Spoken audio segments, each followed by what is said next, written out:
Hello all, இந்த வீடியோவில் நம்ம என்ன பார்க்க போகிறோன்னா analysis of circuit on circuit element, resistor, inductor and capacitor. First வந்து நம்ம ரெசிஸ்டர்னால் என்னன்னு சொல்லி பார்க்கலாம். We all know that resistor அப்படிங்கிறது வந்து flow of current-ஐ வந்து லிமிட் பண்ணும் அப்படின்னு சொல்லி நம்ம பார்த்துருப்போம். ஒரு இண்டிகேட்டர் எல்இடி நம்ம எடுத்துட்டோன்னா ஒரு லோட் நம்ம பார்க்கும்போது ஸோ அதில் வந்து நம்மளுக்கு ரேட்டிங்ஸ் வந்து கொடுத்துருப்பாங்க. For example 2.5 volt 0.5 milli ampere 20 milli ampere so இந்த மாதிரி நம்மளுக்கு வந்து ரேட்டிங்ஸ் வந்து ஃபிக்ஸ் பண்ணியிருப்பாங்க. அதோட கரஸ்பாண்டிங் டாலரன்ஸ் லிமிட்டும் மென்ஷன் பண்ணியிருப்பாங்க. ஸோ இந்த கரண்ட் ரேஞ்ச்குள்ளே தான் இருக்கணும், இந்த டாலரன்ஸ் லிமிட்குள்ளே தான் அந்த கரண்ட் ஃப்ளோ வந்து இருக்கணும். ஸோ எப்போ நம்மளுக்கு எக்ஸசிவ் கரண்ட் வந்து ஃப்ளோ ஆகுமோ அப்போ வந்து நமக்கு பல்ப் வந்து டேமேஜ் ஆகிறதுக்கு சான்சஸ் இருக்குது.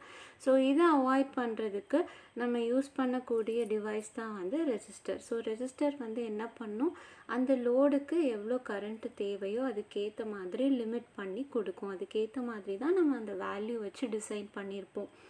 ஸோ எலக்ட்ரிக்கல் நெட்ஒர்க்குன்னு பார்க்கும்போது இது மட்டும் கிடையாது, நிறையா அப்ளிகேஷனில் வந்து ரெசிஸ்டர் வந்து யூஸ் ஆகுது. வோல்டேஜ் வந்து கண்ட்ரோல் பண்ணுறதுக்கு, ரெகுலேட் பண்ணுறதுக்காக. அதுக்கப்புறம் வந்து நம்ம ஆம்ப்ளிஃபையர் சர்க்யூட்னு எடுத்தோன்னா சிக்னல் கண்ட்ரோல் பண்ணுறதுக்கு. ஸோ இந்த மாதிரி நிறைய அப்ளிகேஷன் வந்து இருக்குது. ஸோ ரெசிஸ்டரோட சிம்பிள் பார்த்தோன்னா இந்த மாதிரி 2 டெர்மினல் இருக்கும். ஸோ இதில் V of t அப்படிங்கிறது என்னென்னா it is a voltage across the resistor. I of t அப்படிங்கிறது it is a current through the resistor. So next வந்து some factors வந்து கொடுத்துருக்காங்க which affect the resistance of the material. So அது என்னென்னா length of the material, area of the cross section and resistivity. So இந்த ஃபார்மில் வந்து என்ன கொடுத்துருக்காங்க, resistance which is equal to rho L divided by A. So இதில் rho and L அதாவது resistivity and length of the conductor நம்ம பார்க்கும்போது which is directly proportional to the ரெசிஸ்டன்ஸாக இருக்குது. But area of cross section வந்து நம்மளுக்கு inversely ப்ரொபோர்ஷனலாக இருக்குது. So இது எப்படி இருக்குதுன்னு சொல்லி நம்ம ஒரு டீட்டெயிலாக வந்து பார்க்கலாம். ஸோ இதுக்கு தான் வந்து நான் ஒரு அனலாஜி வந்து ஃபிக்ஸ் பண்ணியிருக்கேன். ஸோ இந்த பைப் இருக்கு இல்லையா, ஸோ இந்த பைப்பு தான் வந்து எதுக்கு அனலாஜினா கண்டக்டருக்கு வந்து அனலாஜியாக ஃபிக்ஸ் பண்ணியிருக்கேன். தென் இந்த பைப்பில் ஃப்ளோ ஆகக்கூடிய வாட்டரை வந்து கரண்ட்டுக்கு ஃபிக்ஸ் பண்ணியிருக்கேன். தென் இந்த டேப்போட பொசிஷன் வந்து that is resistor. Okay, so இப்போ நம்ம ரெசிஸ்டிவிட்டின்னு பார்க்கும்போது பொதுவாகவே ரெசிஸ்டிவிட்டி அப்படிங்கிறது என்னென்னா it is a property of material. அதாவது how strongly a material opposes the flow of current. இப்போ நம்ம குட் கண்டக்டர்னு எடுக்கும்போது அதில் வந்து கண்டக்டிவிட்டி அதிகமாக இருக்கும். ஓகே, இப்போ கண்டக்டிவிட்டி அதிகமாக இருந்துச்சுன்னா ரெசிஸ்டிவிட்டி வந்து நம்மளுக்கு லோவாக இருக்கும். இதே நம்ம இன்சுலேட்டர்னு பார்க்கும்போது ரப்பராக இருக்கலாம், கிளாஸாக இருக்கலாம். ஸோ அதில் வந்து நம்மளுக்கு ஹை ரெசிஸ்டிவிட்டி வந்து இருக்கும். அதாவது இன்சுலேட்டரில் கண்டக்ஷனே இருக்காது, அப்போ நம்மளுக்கு ஹை ரெசிஸ்டிவிட்டி வந்து இருக்கும். ஸோ ஜென்ரலாகவே ரெசிஸ்டிவிட்டி அப்படிங்கிறது வந்து மெட்டீரியலை தான் வந்து டிபெண்ட் பண்ணியிருக்கும். அந்த சைஸ் ஆஃப் த மெட்டீரியலையோ ஷேப் ஆஃப் த மெட்டீரியலோ டிபெண்ட் பண்ணி இருக்காது. So resistivity is always directly proportional to the ரெசிஸ்டராக தான் இருக்கும். அதே மாதிரி நம்ம லென்த் ஆஃப் தி கண்டக்டர்னு எடுத்துட்டோன்னா இப்போ இந்த பைப்லேயே வந்து நமக்கு லென்த் அதிகமாக இருந்துச்சுன்னா வாட்டர் வந்து ஒரு பாயிண்ட்லேருந்து இன்னொரு பாயிண்ட்டுக்கு ரீச் ஆகுறதுக்கு டைம் எடுத்துக்கும். ஓகே, அப்போ இதை வந்து இதுக்கு இந்த வாட்டர் ஃப்ளோ வந்து நம்ம எதுக்கு அனலாஜியாக சொன்னோம், கரண்ட்டுக்கு. ஸோ அப்போ நமக்கு கரண்ட் ஃப்ளோ எப்படி இருக்கும், கம்மியாக இருக்கும். ஸோ கரண்ட் ஃப்ளோ அதிகமாக இருந்துச்சுன்னா ரெசிஸ்டன்ஸ் வேல்யூ நம்மளுக்கு எப்படி இருக்கும், எப்போவுமே வந்து கரண்ட்டுக்கு ஆப்போசிட் தான் ரெசிஸ்டர். அப்போ கரண்ட் வேல்யூக்கு ஆப்போசிட்டில் தான் ரெசிஸ்டர் வரும். ஸோ ரெசிஸ்டர் வேல்யூவும் நம்மளுக்கு அதிகமாக இருக்கும். ஸோ லென்த் நம்மளுக்கு அதிகமாக இருந்துச்சுன்னா ரெசிஸ்டன்ஸ் வந்து நம்மளுக்கு அதிகமாக இருக்கும். ஓகே, ஸோ இதே வந்து லென்த் கம்மியாக இருந்துச்சுன்னா வாட்டர் வந்து வேகமாக வந்து நமக்கு ஃப்ளோ ஆகும், கரண்ட் ஃப்ளோவும் வந்து நமக்கு அதிகமாக இருக்கும். அப்போ அங்கே வந்து நம்மளுக்கு என்ன ஆகும், ரெசிஸ்டன்ஸ் வேல்யூ வந்து கம்மியாகும். ஸோ இதே ஏரியா ஆஃப் கிராஸ் செக்ஷன் பார்க்கும்போது இந்த பைப்பில் வந்து நம்ம ஒரு வைடான பைப் எடுத்துருக்குறோன்னா ஸோ அதில் வந்து வாட்டர் வந்து நமக்கு ஈஸியாக வந்து ஃப்ளோ ஆகும். ஸோ அப்போ அதில் நம்மளுக்கு லோ ரெசிஸ்டிவிட்டி இருக்கும். ஓகே, ஸோ வைடான பைப்புன்னு நம்ம பார்க்கும்போது கரண்ட் ஃப்ளோ வந்து அதிகமாக இருக்கும், கரண்ட் ஃப்ளோ அதிகமாக இருந்துச்சுன்னா ரெசிஸ்டன்ஸ் வேல்யூ நம்மளுக்கு கம்மியாக இருக்கும். இதே நேரோவான பைப் நம்ம எடுக்கும்போது என்னாகும், வாட்டர் ஃப்ளோ வந்து ரெடியூஸ் ஆகும். அப்போ கரண்ட் ஃப்ளோ வந்து ரெடியூஸ் ஆகும், ரெசிஸ்டிவிட்டியும் நம்மளுக்கு ஹையாக இருக்கும். ஸோ அந்த கண்டிஷனில் நம்மளுக்கு என்ன ஆகும், ரெசிஸ்டன்ஸ் வேல்யூ வந்து நமக்கு இன்க்ரீஸ் ஆகும்.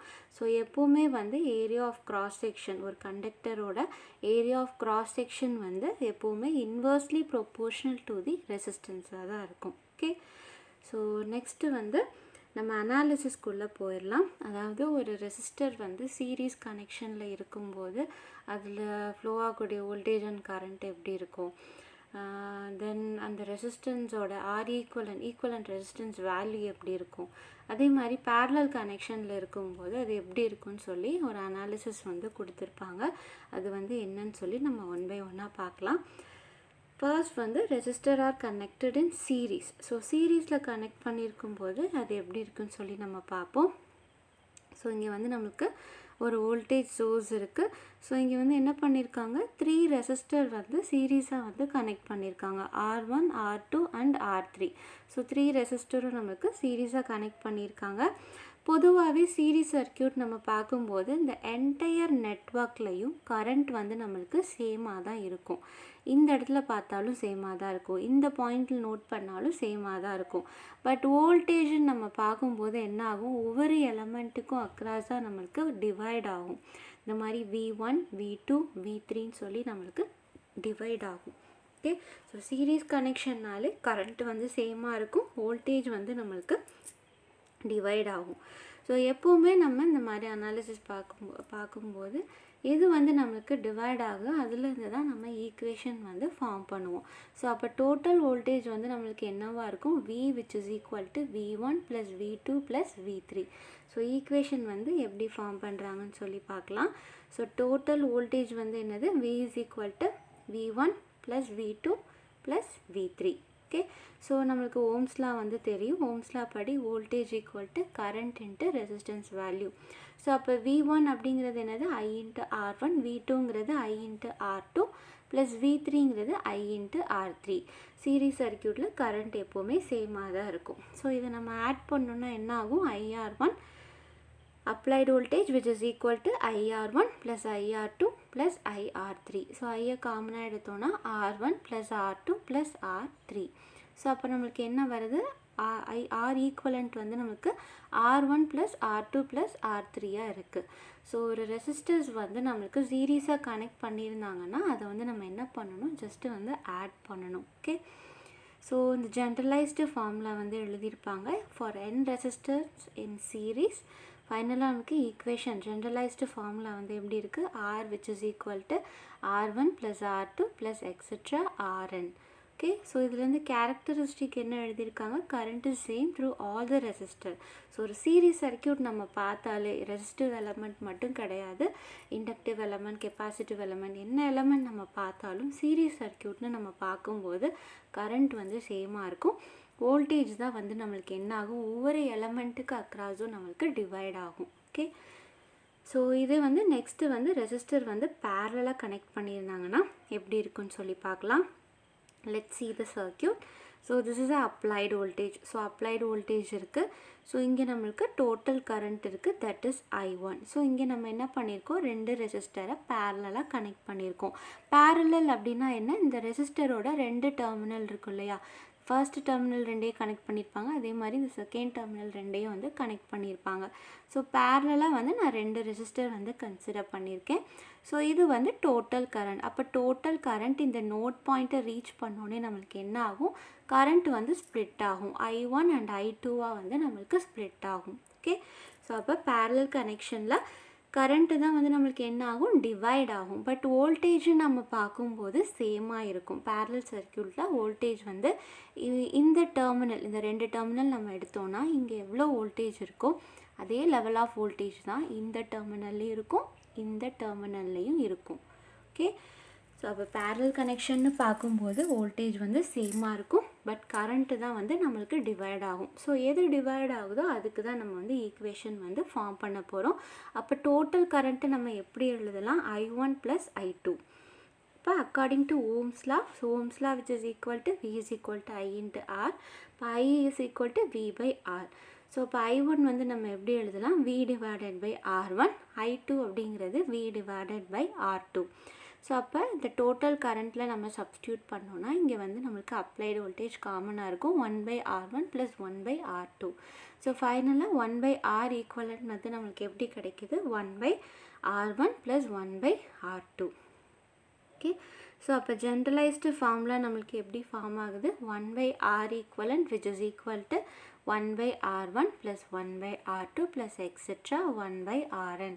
ஸோ ஒரு ரெசிஸ்டர் சீரீஸாக கனெக்ட் பண்ணியிருக்கும் போது ஜஸ்ட்டு நம்ம ஆட் பண்ணணும். இதே வந்து நம்மளுக்கு பேரலாக கனெக்ட் பண்ணியிருந்தாங்கன்னா இந்த மாதிரி ஃபார்முலா வரும். இதை நம்ம ரெசிப்ரோக்கல் எடுத்துக்கலாம். இப்போ 1/R which is equal to இது ரெண்டுக்கு மட்டும் ரெசிப்ரோக்கல் எடுத்தோன்னா R1 plus R2 divided by R1 into R2 வரும். இது வந்து 1/R. இதே R வேணும்னா நம்மளுக்கு என்ன வரும், R1 R2 divided by R1 plus R2. So இந்த மாதிரி ரெசிப்ரோக்கல் எடுத்து நம்ம டைரெக்டாக சால்வ் பண்ணிக்கலாம். ஸோ நெக்ஸ்ட்டு இந்த கேரக்டரிஸ்டிக்கில் இதே தான் கொடுத்துருப்பாங்க. பேரலல் சர்க்யூட் நம்ம பார்க்கும்போது ஆல்ரெடி நான் சொன்னது தான், வோல்டேஜ் வந்து சேமாக இருக்கும், கரண்ட்டு தான் வந்து எப்போவுமே டிவைட் ஆகும். ஓகே, ஸோ நெக்ஸ்ட்டு வந்து நம்ம இண்டக்டன்ஸ் வந்து பார்க்கலாம். ஸோ இண்டக்டன்ஸில் இங்கே ஒரு காயில் வந்து கொடுத்துருக்காங்க. ஸோ இதில் வந்து n நம்பர் ஆஃப் டர்ன்ஸ் வந்து நம்மளுக்கு இருக்குது. இங்கே வந்து கரண்ட் வந்து அப்ளை பண்ணியிருக்காங்க. This is current through the inductor I of t. This is voltage across the inductor V of t. Okay. So பொதுவாகவே ஒரு கண்டக்டருக்கும் ஒரு காயிலுக்கும் என்ன டிஃப்ரென்ஸ்னால், ஒரு கண்டக்டரில் நம்ம ஆல்டர்னேட்டிங் கரண்ட் நம்ம அப்ளை பண்ணுறோன்னா ஸோ அதில் வந்து நம்மளுக்கு என்ன ஆகும், மேக்னெட்டிக் ஃபீல்டு வந்து ப்ரொடியூஸ் ஆகும். It act as an electromagnet. Okay, so அதில் ப்ரொடியூஸ் ஆகக்கூடிய மேக்னெட்டிக் ஃபீல்டை விட நம்மளுக்கு இந்த மாதிரி ஒரு காயிலை, ஒரு கண்டக்டரை இந்த மாதிரி நம்ம ட்விஸ்ட் பண்ணி அதை காயிலாக நம்ம வச்சுட்டு அதில் நம்ம ஆல்டர்னேட்டிங் கரண்ட் வந்து கொடுத்தோம், அப்ளை பண்ணோன்னா இதில் அதிகமான மேக்னெட்டிக் ஃபீல்டு வந்து நம்மளுக்கு ப்ரொடியூஸ் ஆகும். இதனால தான் இந்த மாதிரி ட்விஸ்ட் பண்ணி நம்ம காயிலாக வந்து பார்ப்போம். மெஷின்ஸ் எல்லாத்துலேயுமே வந்து காயில் தான் வந்து இருக்கும். எதனாலனா மேக்னெட்டிக் ஃபீல்டு வந்து நம்மளுக்கு அதிகமாக வந்து ப்ரொடியூஸ் ஆகும். ஓகே, ஸோ இங்கே நம்ம இண்டக்டன்ஸு நம்ம பார்க்கும்போது இங்கே வந்து நம்ம ஆல்டர்னேட்டிங் கரண்ட் வந்து கொடுக்குறோம். நான் ஆல்டர்னேட்டிங் கரண்ட் கொடுக்கும்போது என்ன ஆகும், அந்த காயிலில் வந்து நம்மளுக்கு மேக்னெட்டிக் ஃபீல்டு ஃப்ளக்ஸ் வந்து நம்மளுக்கு ப்ரொடியூஸ் ஆகும். ஓகே, ஸோ அப்போ ஃப்ளக்ஸ் ப்ரொடியூஸ் ஆகுதுன்னா நான் கொடுக்கக்கூடிய கரண்ட்டை பொறுத்து தான் அதில் ப்ரொடியூஸ் ஆகக்கூடிய மேக்னெட்டிக் ஃபீல்டோட அளவும் இருக்கும். அப்போது நம்ம எப்படி ஈக்குவேஷன் வந்து எழுதலாம், current is directly proportional to the flux. Okay, so அப்போ இங்கே n நம்பர் ஆஃப் டர்ன்ஸ் வந்து நான் கன்சிடர் பண்ணியிருக்கேன். ஸோ அதனால் ஃப்ளக்ஸோட நான் வந்து n வந்து மல்டிப்ளிகேஷன் பண்ணுறேன். So n into phi directly proportional to the current. அப்போ n phi which is equal to ப்ரொபோர்ஷனாலிட்டியை கேன்சல் பண்ணுறதுக்கு we add some constant, that is L. So n phi which is equal to L into I. So L which is equal to n phi divided by I. இதோட unit என்னன்னு பார்த்தோன்னா Henry. Okay, next வந்து இந்த இண்டக்டரோட ஒரு important property வந்து கொடுத்துருப்பாங்க. This is very very important. இங்கே பார்த்தீங்கன்னா தெரியும், inductor does not allow the change in current. பொதுவாகவே வந்து இண்டக்டர் நம்ம பார்க்கும்போது காயில் அந்த ஃபெரோ மேக்னெட்டிக் மெட்டீரியலில் வந்து என்ன பண்ணியிருப்பாங்க, வவுண்ட் பண்ணி வச்சுருப்பாங்க. இது வந்து நம்மளுக்கு அயனாக இருக்கலாம், தென் காப்பர், அலுமினியம், இந்த மாதிரி நம்மளுக்கு ஒவ்வொன்றும் ஒவ்வொரு மெட்டீரியலில் இருக்கும். எலக்ட்ரிக்கல் மெஷின்ஸில் பார்க்கும்போது தெரியும். ஸோ இந்த மாதிரி எதனால் வந்து இந்த மாதிரி சேஞ்சிங் கரண்ட்டை வந்து அதை அலோவ் பண்ணாதுன்னு சொல்கிறாங்க அப்படின்னா, இப்போ ஃபார் எக்ஸாம்பிள் இண்டக்டரில் வந்து நம்ம என்ன பண்ணுறோம், ஒரு டிசி கரண்ட் வந்து அப்ளை பண்ணுறோம். ஸோ டிசி கரண்ட் அப்ளை பண்ணும்போது என்ன ஆகும்னா, அது இனிஷியலாக நம்ம அப்ளை பண்ணோன்னே வந்து எவ்வளோ கரண்ட் நம்ம அப்ளை பண்ணுறோமோ அதே லெவல் ஆஃப் கரண்ட் வந்து இருக்கும் அப்படின்னு நம்ம வந்து சொல்ல முடியாது.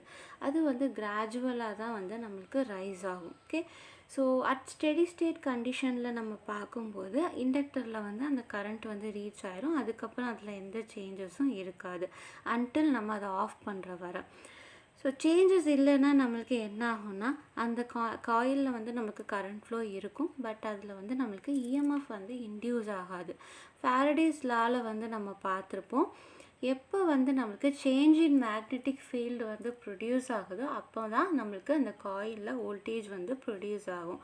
இதே வந்து அந்த டிசி வோல்டேஜை வந்து நான் ஸ்விட்ச் ஆஃப் பண்ணுறேன் அப்படின்னா இமீடியட்டாக அது 0 பொசிஷனுக்கு வராது. It take some time. ஏசியாக இருக்கட்டும் டிசியாக இருக்கட்டும் சடனாக வந்து அதோட ப்ராப்பர்ட்டி அதோட தன்மையே வந்து அப்படி தான் இருக்கும். இப்போ நான் வந்து ஆல்டர்னேட்டிங் கரண்ட்டே வந்து நான் இண்டக்டரில் அப்ளை பண்ணாலும் ஒரு மேக்ஸிமம் லெவல் ஆஃப் கரண்ட் நான் அப்ளை பண்ணேன்னா மேக்ஸிமமாக எனக்கு அதுக்கேற்ற மாதிரியான மேக்னெட்டிக் ஃபீல்டு வந்து இமீடியட்டாக வந்து ப்ரொடியூஸ் ஆகாது. It take some time. அதே மாதிரி இந்த ஆல்டர்னேட்டிங் கரண்ட் வந்து நமக்கு எப்படி இருக்கும், இனிஷியலாக 0 இருக்கும். ஒவ்வொரு இன்ஸ்டன்ட்லேயும் நம்மளுக்கு சேஞ்ச் ஆகிட்டே இருக்கும். 0வாக இருக்கும், அதுக்கப்புறம் மேக்ஸிமமாக ரைஸ் ஆகும் 90 டிகிரியில், தென் 180 டிகிரி அகைன் 0 ஆகும், தென் நெகட்டிவாக நம்மளுக்கு இன்க்ரீஸ் ஆகும், அதுக்கப்புறம் நெகட்டிவாக நமக்கு 0 கண்டிஷனுக்கு வரும். ஸோ ஆல்டர்னேட்டிங் கரண்ட்னாலே நம்மளுக்கு இன்ஸ்டண்ட்டாக வந்து சேஞ்ச் ஆகிட்டே இருக்கும். ஸோ இந்த மாதிரி நம்ம சேஞ்ச் ஆகிட்டே இருக்கும்போது என்ன ஆகும்னா, இப்போ நான் 0க்கு கொண்டு வரேன்னா அந்த மேக்னெட்டிக் ஃபீல்டும் நம்மளுக்கு 0வாக இருக்கணும். But it take some time to reach அந்த 0 பாயிண்ட். ஸோ அந்த 0 பாயிண்ட்டை ரீச் பண்ணுறதுக்கு அது கொஞ்சம் டைம் வந்து எடுத்துக்கும். இது வந்து அதோட தன்மை. இந்த ஃபெரோமேக்னெட்டிக் மெட்டீரியலில் BH கர்வ் பற்றிலாம் ஒரு கான்செப்ட் வரும், அது எலக்ட்ரோ மேக்னெட்டிக் தியரியில் வரும். ஸோ அதில் வந்து நம்ம பார்த்தாலே தெரிஞ்சிருக்கும்.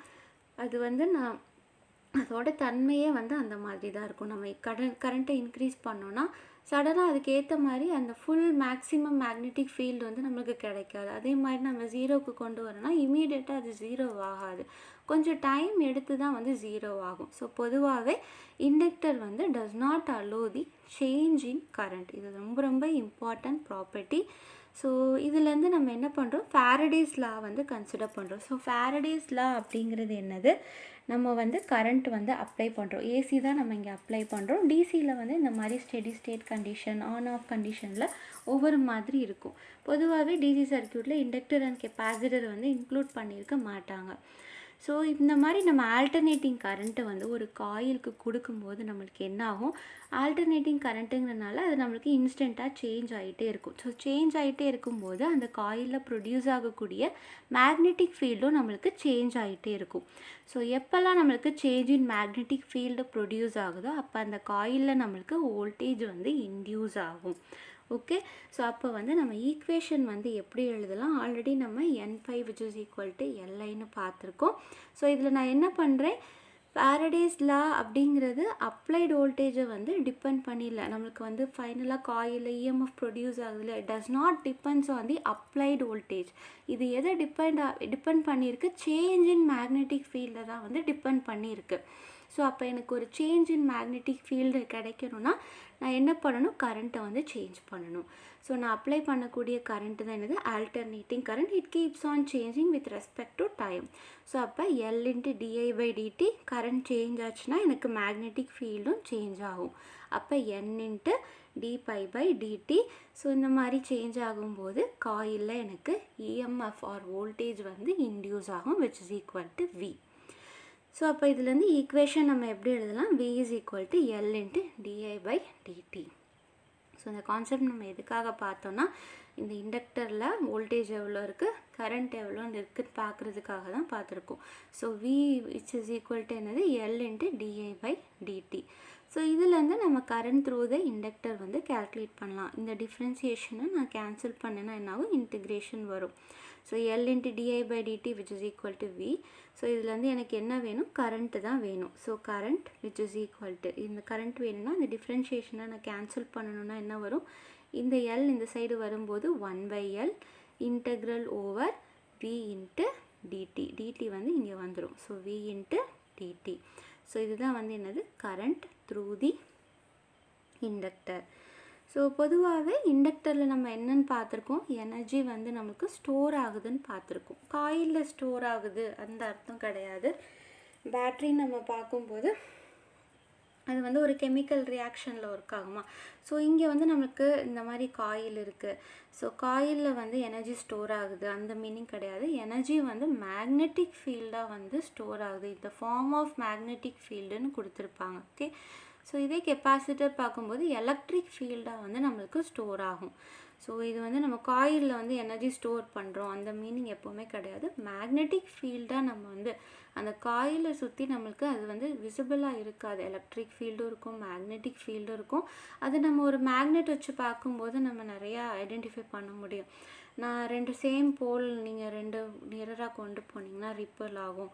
தென் ஆப்போசிட் போல் இருந்துச்சுன்னா வந்து அட்ராக்ட் ஆகும். இது எல்லாமே ஒரு பர்டிகுலர் டிஸ்டன்ஸில் தான் ஒர்க் ஆகும். நீங்கள் 2 மேக்னெட்டை தூரமாக வச்சுருக்கும் போது இந்த ரியாக்ஷன்லாம் நீங்கள் பார்க்க முடியாது.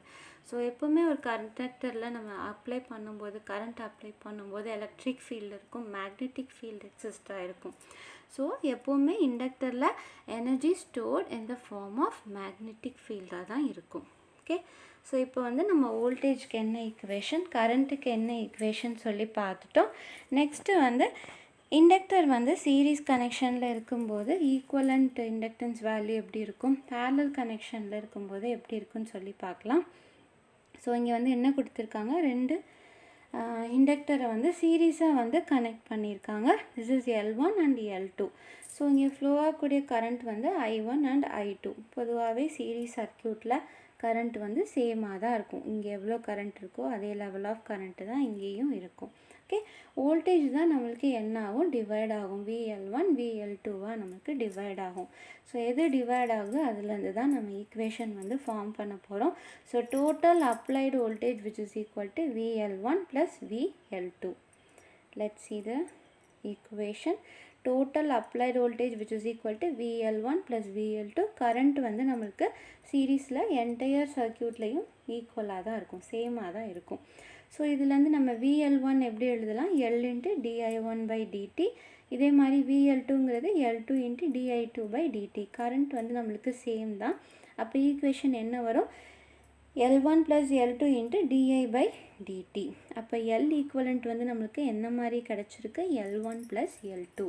2 இண்டக்டர் வந்து நம்மளுக்கு சீரீஸாக இருந்துச்சுன்னா அதை நம்ம என்ன பண்ணணும், ஜஸ்ட்டு அதை வந்து நம்ம ஆட் பண்ணணும். ஓகே, ஸோ இதே மாதிரி 2 இண்டக்டர் வந்து நம்மளுக்கு பேரலாக இருந்துச்சுன்னா என்னென்னு பார்ப்போம். ஸோ பேரலாக இருக்கும்போது நம்மளுக்கு வோல்டேஜ் வந்து எப்போவுமே வந்து சேமாக தான் இருக்கும். கரண்ட்டு தான் நம்மளுக்கு என்ன ஆகும், டிவைட் ஆகும். I1 அண்ட் I2வாக டிவைட் ஆகுது. But voltage VL1 and VL2 வந்து அப்ளைடு வோல்டேஜுக்கு ஈக்குவலாக தான் இருக்கும். V which is equal to VL1 equal to VL2. So இதில் எது நம்மளுக்கு டிவைட் ஆகும், I1 அண்ட் I2. அப்போ ஈக்குவேஷன் எப்படி ஃபார்ம் ஆகுதுன்னு பார்க்கலாம். I1 which is equal to 1/L1 integral over VL1 × dt. அதே மாதிரி ITங்கிறது 1/L2 integral VL2 × dt. So applied voltage வந்து பேரலல் கனெக்ஷனில் சேமாக தான் இருக்கும். கரண்ட்டு தான் நம்மளுக்கு டிவைட் ஆகும். இந்த total current which is equal to I1 + I2. Current through the inductor 1 and current through the inductor 2.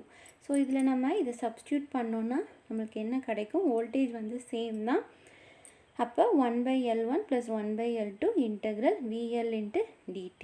அப்போது 2 இண்டக்டர் பேரலாக இருந்துச்சுன்னா 1/L ஈக்குவலண்ட் வந்து நம்மளுக்கு எப்படி ஃபார்ம் ஆகுது, 1/L1 + 1/L2. இதை ரெசிப்ரோக்கல் எடுத்தால் என்ன வரும், L1 + L2 divided by L1 × L2. இது வந்து 1/L ஈக்குவலண்ட். இதே டைரெக்டாக L ஈக்குவலண்ட் வந்து எப்படி எழுதலாம், L1 L2 divided by L1 + L2. So ஒரு இண்டக்டர் வந்து சீரீஸாக இருக்கும்போது ஜஸ்ட் அதை சம் பண்ணணும். பேரலாக இருக்கும்போது இந்த மாதிரி ரெசிப்ரோக்கல் எடுத்து நம்ம அதை சால்வ் பண்ணணும். ஓகே, ஸோ நெக்ஸ்ட்டு வந்து நம்ம இது வந்து ஜென்ரலைஸ்டு ஃபார்ம் கொடுத்துருக்காங்க. ஸோ நெக்ஸ்ட்டு வந்து நம்ம கெப்பாசிட்டன்ஸ்னால் என்னன்னு சொல்லி பார்க்கலாம். ஸோ கெப்பாசிட்டன்ஸ்னால் நம்ம என்ன பார்ப்போம், 2 பிளேட் வந்து கன்சிடர் பண்ணியிருப்பாங்க. ஸோ அதில் வந்து நம்ம என்ன பண்ணுறோம், கரண்ட் வந்து நம்ம அப்ளை பண்ணுறோம். ஒரு ஆல்டர்னேட்டிங் கரண்ட் நம்ம அப்ளை பண்ணும்போது என்ன ஆகும், ஒரு பிளேட்டில் வந்து பாசிட்டிவ் சார்ஜஸ் வந்து அக்குமுலேட் ஆகும், இன்னொரு பிளேட்டில் வந்து நெகட்டிவ் சார்ஜஸ் வந்து அக்குமுலேட் ஆகும். Energy stored in the form of electric field. அந்த பிளேட்டில் வந்து நம்ம ஸ்டோர் பண்ணுறோன்னு மீனிங் கிடையாது, ஜஸ்ட்டு சார்ஜஸ் தான் வந்து அக்குமுலேட் ஆகும். இங்கே என்ன பண்ணுறோம், இந்த ஃபார்ம் ஆஃப் எலக்ட்ரிக் ஃபீல்டாக நம்ம வந்து எனர்ஜியை வந்து ஸ்டோர் பண்ணி வச்சுக்கிறோம். ஓகே, ஸோ அப்போ நம்மளுக்கு என்ன ஆகும், நம்ம அப்ளை பண்ணக்கூடிய வோல்டேஜை பொறுத்து தான் அந்த சார்ஜோட லெவல் வந்து இருக்கும். அப்போ நம்ம ஈக்குவேஷன் எப்படி எழுதலாம், voltage is directly proportional to the charge accumulated in the plate. Okay, so அப்போ நமக்கு ஈக்குவேஷன் எப்படி இருக்குது? Voltage is directly proportional to the charge Q. So V is directly proportional to the Q. So அந்த proportionality கான்ஸ்டண்ட்டை remove பண்ணணும்னா அப்போ நம்மளுக்கு என்ன வரும்? Q which is equal to C into V. So Q which is C is equal to Q divided by V. இதோட unit வந்து என்னது? ஃபாரட். ஓகே, ஸோ இண்டக்டரில் நம்ம ஒரு இம்பார்ட்டன்ட் ப்ராப்பர்ட்டி பார்த்துருப்போம். Inductor does not allow the change in current பார்த்துருப்போம். இதே மாதிரி கெப்பாசிட்டர்லேயும் ஒரு இம்பார்ட்டன்ட் ப்ராப்பர்ட்டி இருக்குது. Capacitor does not allow the change in voltage. So இதுலேயும் நம்மளுக்கு டிசி ஏசி நம்ம வச்சு பார்க்கும்போது நம்ம வந்து டிசி வோல்டேஜ் வந்து நம்ம அப்ளை பண்ணோம் அப்படின்னா அந்த இனிஷியல் கண்டிஷனில் அந்த ஆன் கண்டிஷனில் நம்மளுக்கு என்ன ஆகும்னா அது வந்து நம்மளுக்கு ஷார்ட் சர்க்யூட்டாக வந்து ஆக்ட் ஆகும். இதே வந்து நமக்கு வந்து ஒரு ஸ்டெடி ஸ்டேட் கண்டிஷன் ரீச் பண்ணதுக்கப்புறம் அது வந்து ஓப்பன் சர்க்யூட்டாக வந்து நம்மளுக்கு ஆக்ட் ஆகும். ஸோ டிசி இண்டக்டராக இருக்கட்டும் கெப்பாசிட்டராக இருக்கட்டும் டிசி பிஹேவியர் வந்து கொஞ்சம் டிஃப்ரெண்ட்டாக வந்து இருக்கும். அதை வந்து நம்ம செப்பரேட்டாக வந்து டிஸ்கஸ் பண்ணலாம். ஸோ இப்போ நம்ம ஜென்ரலாக ஏசி தான் அப்ளை பண்ணுறோம். ஸோ ஏசி அப்ளை பண்ணும்போது நம்மளுக்கு என்ன ஆகும்? ஆல்டர்னேட்டிவாக வந்து சேஞ்ச் ஆகிட்டே இருக்கும். ஸோ இது சேஞ்ச் ஆகிட்டே இருக்கும்போது என்னாகும்? இம்மீடியட்டாக இதுவும் நம்மளுக்கு சேஞ்ச் இன் வோல்டேஜை வந்து அக்செப்ட் பண்ணாது. இப்போ நம்ம வோல்டேஜை வந்து இன்க்ரீஸ் பண்ணோன்னா அது நம்மளுக்கு என்ன ஆகும்? சடனாக வந்து இன்க்ரீஸ் ஆகாது. ஸோ இன்க்ரீஸ் ஆகாமல் என்ன பண்ணோன்னா அந்த சப்ளை இருக்குல்ல, சப்ளையில் தான் நம்ம வந்து வோல்டேஜ் வந்து கொடுக்குறோம். ஸோ அதுலேருந்து என்ன பண்ணும்? நம்மளுக்கு எனர்ஜியை வந்து எடுத்துகிட்டே வரும். அப்படி தான் வந்து சார்ஜ் ஆகும். இதே வந்து நம்ம வந்து டிக்ரீஸ் பண்ணும்போது இமீடியட்டாக அதால் சேஞ்ச் பண்ண முடியாது. ஸோ அப்போ நம்மளுக்கு என்ன ஆகும்? இங்கேருந்து எனர்ஜியை கொடுக்கும். அப்போ வந்து நம்மளுக்கு டிஸ்சார்ஜ் ஆகும். இந்த மாதிரி சார்ஜிங் அண்ட் டிஸ்சார்ஜிங் வந்து நம்மளுக்கு கண்டினியூவாக வந்து நடந்துகிட்டே இருக்கும். ஒரு ஆல்டர்னேட்டிங் கரண்ட்டை வந்து நம்ம வந்து கெப்பாசிட்டருக்கு கொடுக்கும்போது இந்த மாதிரி சார்ஜிங் அண்ட் டிஸ்சார்ஜிங் வந்து மாறி மாறி நம்மளுக்கு நடந்துகிட்டே இருக்கும். ஓகே, ஸோ இதுலேருந்து நம்ம வோல்டேஜ் ஈக்குவேஷன் எப்படி எழுதலாம்? V is equal to C into C is equal to Q by V இருக்கா? இதுலேருந்து வோல்டேஜ் நம்ம எப்படி எழுதலாம்? Voltage which is equal to Q divided by C. இங்கே எழுதியிருக்காங்க இல்லையா? So V which is equal to Q divided by C. இதை வந்து ஜஸ்ட்டு எக்ஸ்பேண்ட் பண்ணியிருக்காங்க. கரண்ட் அப்படிங்கிறது என்னது? இப்போ ஒரு கண்டக்டர் நம்ம கன்சிடர் பண்ணோன்னா அதில் வந்து நம்மளுக்கு எலக்ட்ரான்ஸ் வந்து ஃப்ளோ ஆகிட்டே இருக்கும். ஓகே, அப்போ நம்மளுக்கு என்ன ஆகும்? ஒரு பர்டிகுலர் பீரியட் ஆஃப் டைமில் வந்து நம்ம எவ்வளோ எலக்ட்ரான்ஸ் வந்து எவ்வளோ சார்ஜஸ் வந்து பாஸ் ஆகுது அப்படிங்கிறத மெஷர் பண்ணுறது தான் current. So I which is equal to dq divided by dt. ஒரு பர்டிகுலர் பீரியட் ஆஃப் டைமில் எவ்வளோ எனர்ஜி எவ்வளோ சார்ஜஸ் வந்து ஸ்டோர் ஆகுதுன்னு மெஷர் பண்ணுறோம். எவ்வளோ எலக்ட்ரான்ஸ் வந்து ஃப்ளோ ஆகுதுன்னு மெஷர் பண்ணுறோம். So I is equal to dq by dt. அப்போ dq அப்படிங்கிறது என்னது? I into dt. ஸோ இதுலேருந்து நம்ம q வேணும்னா என்ன ஆகும்? டிஃப்ரென்சியேஷன் கேன்சல் பண்ணோன்னா integral over I into dt. இதை வந்து ஜஸ்ட் இங்கே சப்ஸ்டியூட் பண்ணியிருக்காங்க q பதிலாக. அப்போ V is equal to 1 by C integral over I into dt. So இதுலேருந்து நம்மளுக்கு வோல்டேஜ் வேணும்னா நம்ம எப்படி எழுதலாம்?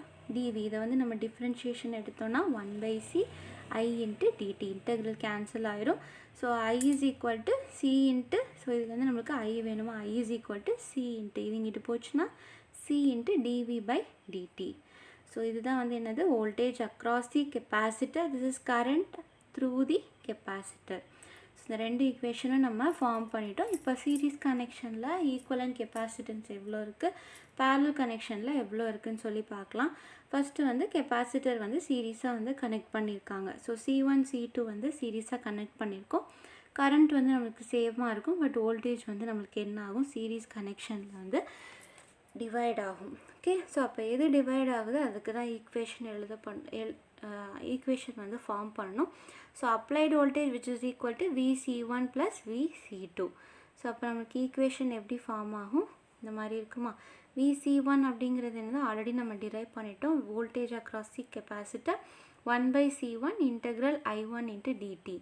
இதே மாதிரி VC2 அப்படிங்கிறது என்னது? 1 by C2 integral I2 into dt.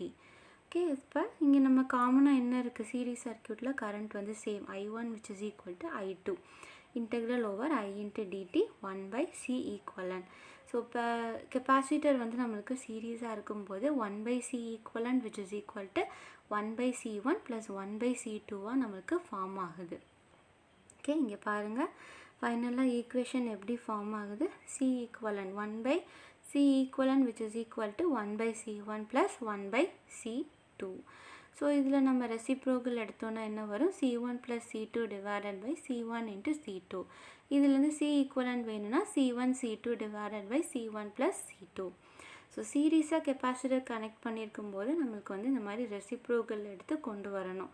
இது வந்து ரெசிஸ்டர் அண்ட் இண்டக்டருக்கு அப்படியே வந்து ஆப்போசிட்டாக இருக்கும். ஸோ இதே வந்து நம்ம கெப்பாசிட்டர் வந்து பேரலாக கனெக்ட் பண்ணியிருந்தோன்னா அப்போ நம்மளுக்கு என்ன ஆகும், பேரலல் சர்க்யூட்னு நம்ம பார்க்கும்போது வோல்டேஜ் வந்து சேமாக இருக்கும். அதாவது VC1 which is equal to VC2. Current தான் நம்மளுக்கு என்ன ஆகும், டிவைட் ஆகும். ஸோ இங்கே I1 டோட்டல் கரண்ட் வருமா, I1 அண்ட் I2 நம்மளுக்கு டிவைட் ஆகும். ஸோ இதுலேருந்து நம்ம current through the capacitor I1 என்ன, அதே மாதிரி I2 என்னன்னு சொல்லி நம்ம பார்க்கலாம். ஸோ அதுக்கு நம்ம என்ன பண்ணுவோம், total current which is equal to I1 plus I2. நம்ம already current through the capacitor வந்து டிரைவ் பண்ணிட்டோம். ஸோ I1 அப்படிங்கிறது என்னது, C1 into dVC1 by dt, I2ங்கிறது C2 into dVC2 by dt. So இது ரெண்டையும் நம்ம என்ன பண்ணணும், ஜஸ்ட்டு ஆட் பண்ணணும். ஆட் பண்ணிவிட்டு பேரலல் கனெக்ஷன்னா வோல்டேஜ் வந்து சேம் தான். ஸோ இதை காமனாக எடுத்தோன்னா நம்மளுக்கு ஈக்குவேஷன் எப்படி ஃபார்ம் ஆகும், C1 plus C2 into dVC by dt. அப்போ C equivalent வந்து எப்படி இருக்குது, C1 plus C2வாக இருக்குது. ஸோ ஒரு ரெண்டு கெப்பாசிட்டர் பேரலாக இருந்துச்சுன்னா அதை வந்து நம்ம என்ன பண்ணணும், ஜஸ்ட்டு வந்து நம்ம ஆட் பண்ணணும்.